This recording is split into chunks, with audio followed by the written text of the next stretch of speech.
Hi guys, it's Amory, and today I wanted to share with you guys my November haul. Now, I know I said I don't usually get a lot of books, and I usually don't. Somehow I feel like this was another month where I got a little bit more than I usually do. But first I want to start off with a book that actually, technically, I think is part of September, but I forgot to share it with you guys, and I really, really want to because it's something that I'm really looking forward to reading, and it's such a beautiful cover on top of that. Now, this is a book I picked up in the UK. This is called The Bone Clocks by David Mitchell, who also wrote Cloud Atlas. Now, I don't want to tell you too much about the book. Number one, I don't know too much about the book myself because I don't like to read flap copy and too much of the synopsis because I don't like to be spoiled at all.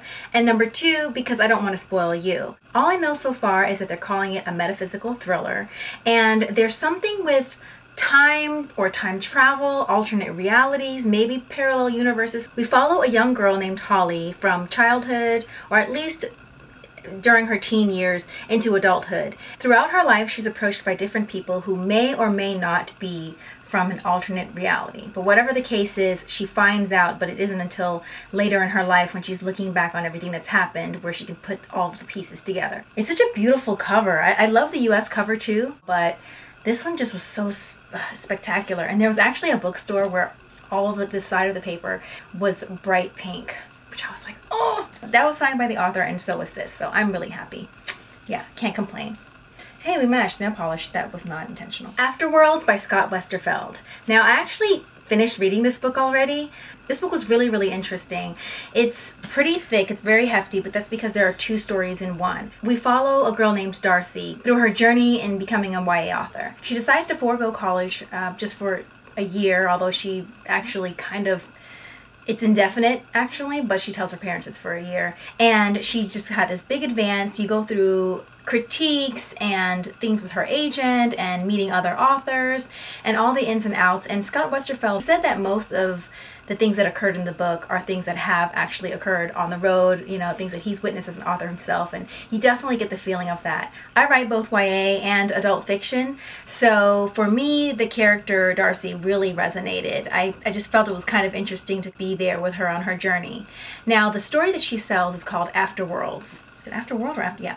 Afterworlds, and it's about a character named Lizzie who has a near-death experience. And after that, I don't want to tell you too much. Just know that the world building is really cool, and as you go throughout the book, it's chapter, chapter, chapter, chapter. So you have one chapter of Darcy, the real life character, and then you have her character, Lizzie, in the next chapter.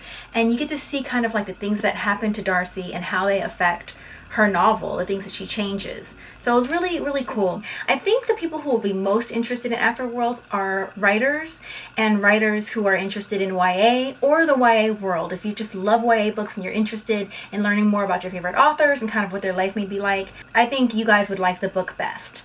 Maggie Stiefvater's Blue Lily Lily Blue. That's a tongue twister for me. It's a really complicated title, but you know, it's a beautiful cover. I'm sure I'll figure out the significance of the title once I get into it. If you guys don't know, Maggie Stiefvater is one of my favorite authors, and The Raven Cycle is one of my favorite series. So this is one I will be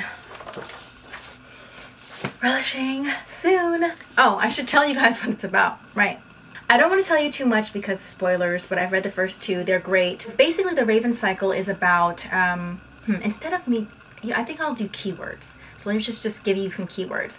Ley lines, Glendower, Lost King, Enchanted Forest, Enchanted Land, ghosts, first kisses that may or may not kill your true love. Psychics, yeah.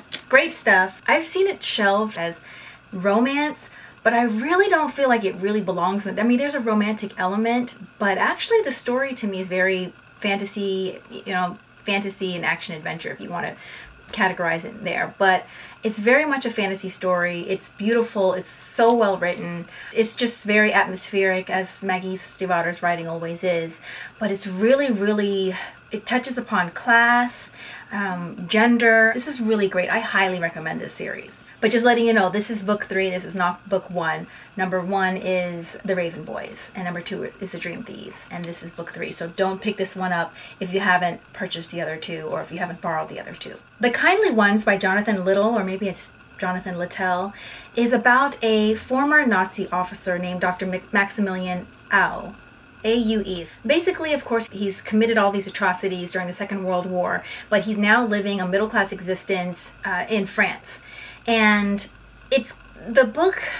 Now, the back of the book actually uses the phrase holding a mirror up to humanity. And I know it's kind of cliche when people say that, but I think that great art should be dangerous. It should evoke strong emotions, anger, sadness, outrage. As long as it's true, as long as it's telling the truth, I think we shouldn't back away from that content. So here we follow a former Nazi officer, and we get into his head and see everything that he's seen, even being up and close with Hitler and Himmler. And you know, no matter what, when we go into someone's head, no matter what they've done, whether they're a slave trader or, you know, a Nazi officer, you kind of get into, we get into ourselves in a way, because all of us are capable of all kinds of things, even if we think that we may not be. So I think books like this are really important. I'm really looking forward to reading it. Finally, I have the final book in the Mara Dyer trilogy called The Retribution of Mara Dyer by Michelle Hodkin,